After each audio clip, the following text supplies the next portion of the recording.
There has been a lot of buzz about Tamagawa Ryu's shocking remarks on Japan-China relations on TV Asahi's Morning Award. Some people are greedy and say that we should just build up relations with China, but it would be tough to rebuild the economy without China. I think he meant that China should also refrain from unnecessary provocation. The head of a country should not do such things himself. He made comments that sounded like a big mouthpiece for country China, asking China to be careful about China, and it's no wonder that netizens are calling him a big mouthpiece for his biased remarks. Some people are saying that this is more of an opportunity than a way to rebuild Japan. Isn't it riskier to continue dealing with a country that ignores international rules like this? The best course of action is to gradually distance ourselves from country China. The leftists on the internet are quick to say things like, are we going to cut trade with country China to zero? But no one is saying that we should cut it to zero all at once. It's fine to reduce it little by little. In another 20 years, no one will watch TV anymore. But by then I'll be able to retire and get away with it. So I guess you could say, do you like it? What are you talking about? Riding on the mud of a product that is likely to sink sooner or later. Let alone a completely enemy country. After all, TV stations are beyond the reach of any country and won't report on anything stupid.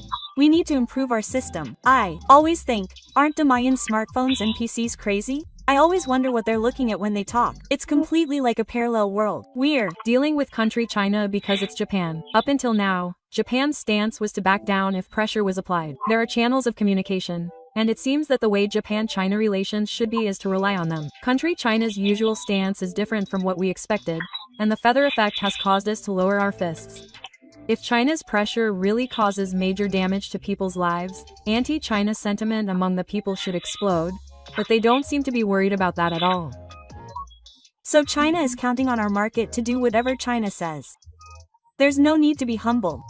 Now is the time to show that we can do without China. There are many ignorant people from this generation to those in their 80s who seriously think this way, and are irresponsible towards the future of this country and its people.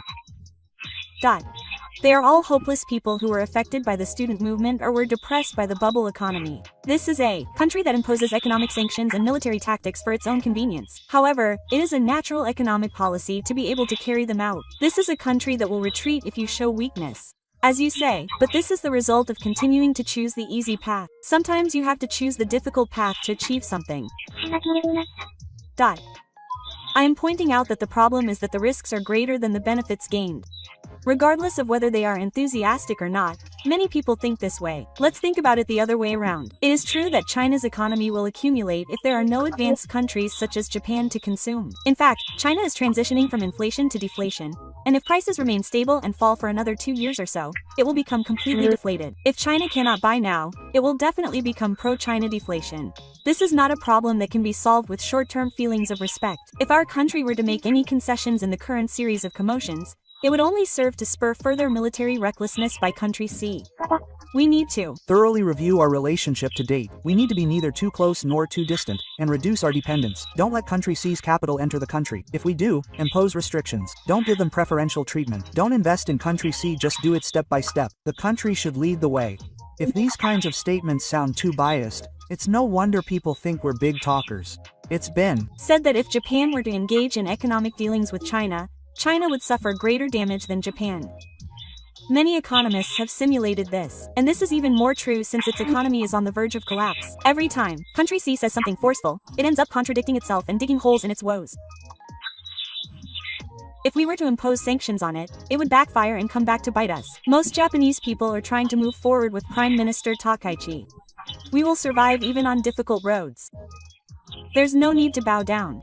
Takaichi doesn't need to be cautious. The Japanese people will support us. Country C can establish relations with Japan whenever it wants. If they rush every time, it will only lead to an increase in country C and will not be good for the world. It is essential to have a supply chain that can be maintained outside of country C. I think we should gradually distance ourselves from country C. Good luck, Prime Minister Takaichi. And can you please stop appearing on TV? You're not unnecessarily provoking them. You're just going crazy over a commonplace remark. If we keep our distance, exchanges will naturally begin, but if all we do is apologize, we'll just get arrogant, so I don't want him to apologize. It's like asking us to give up security for the sake of the economy. Even though we're being violated, the top leaders are keeping quiet and acting differently. Country C complains no matter what Japan does. The import of seafood such as ho has been banned, and Japan's fishing industry has been damaged to the point where it can't function. If we lose our relationship with country C, we can just look for another way.